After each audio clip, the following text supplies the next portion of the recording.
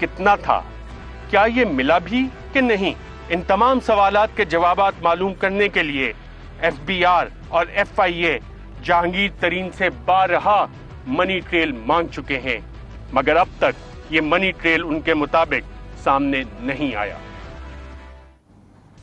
جی ناظرین، اس تیتر کے آگے کتنے تیتر اور پیچھے کتنے تیتر، اس حوالے سے آئندہ آپ کو مزید دستاویزات سے سٹوریز آپ کے سامنے لاتے رہیں گے جب تک یہ منی ٹریل کلیئر نہیں ہوتا۔ اور وقفہ لیں گے، وقفے کے بعد اسی طرح کی ایک اور کہانی اور تیتر سے ٹی ٹی کا سفر ایک وقفے کے بعد۔ ویلکم بیک ناظرین، اس ملک میں اگر آپ کے اثاثہ جات 1 ارب روپے سے زیادہ بڑھ جائیں اور کیش آپ کے پاس ہو کہ جناب آپ نظام کو سکٹل کر سکیں، نظام کے اعلیٰ لوگوں کو خرید سکیں، تو آپ کی سیاسی مصلحتیں بھی کے تحت بھی آپ کو بہت سا ریلیف پہنچایا جاتا ہے اور کچھ نہ نظر آنے والے چہرے پورا سسٹم میں زور لگاتے ہیں کہ جناب آپ کی بچت ہو جائے، اور شریف خاندان اس حوالے سے بہت خوش قسمت رہا ہے۔ اب لاہور ہائی کورٹ کا ایک حالیہ فیصلہ آیا جس میں کہ جسٹس ازجد جاوید صاحب نے چند انتہائی اہم سوال اٹھائے شہباز شریف خاندان کے حوالے سے اپنے فیصلے میں، اور میں اس میں بغیر کچھ ایڈ یا مائنس کیے وہ فیصلہ پڑھ دیتا ہوں تاکہ آپ کو یہ گورکھ دھندا سمجھ آئے کہ جناب ان پبلک آفس ہولڈر سے سوال ہی نہیں کیا جا سکتا کہ جناب یہ ٹی ٹیوں کے ذریعے آپ کے پیسے کیسے بن گئے۔ اور معزز جسٹس ازجد جاوید نے کیا اپنے فیصلے میں لکھا، وہ یہ کہ درخواست گزار نے پہلی بار 1990 میں عوامی عہدہ سنبھالا جب وہ قومی اسمبلی کے ممبر بنے، اور اس وقت ان کے ظاہر کردہ اثاثہ جات کی مالیت 2.12 ملین روپے تھی، جس میں ان کے خاندان کے اثاثہ جات بھی شامل تھے۔